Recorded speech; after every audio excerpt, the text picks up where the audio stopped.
بسم اللہ الرحمن الرحیم۔ حضرت ابو امامہ رضی اللہ تعالیٰ عنہ نے حضور اکرم صلی اللہ علیہ وآلہ وسلم سے عرض کی کہ یا رسول اللہ صلی اللہ علیہ وآلہ وسلم، دعائیں تو آپ نے ہمیں بہت سی بتا دی ہیں اور ساری دعائیں مجھے یاد نہیں رہتی، آپ مجھے کوئی ایسی مختصر دعا بتا دیجئے جو سب دعاؤں کو شامل ہو جائے۔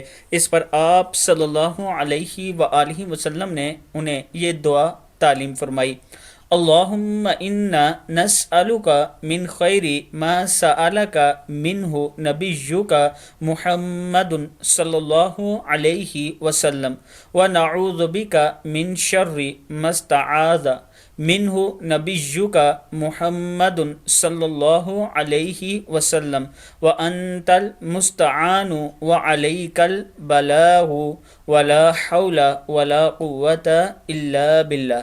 صدق اللہ العظیم۔ اس ویڈیو کو آپ دوستوں نے آگے ضرور شیئر کرنا ہے اور چینل کو سبسکرائب کرنا ہے۔ السلام علیکم ورحمۃ اللہ وبرکاتہ۔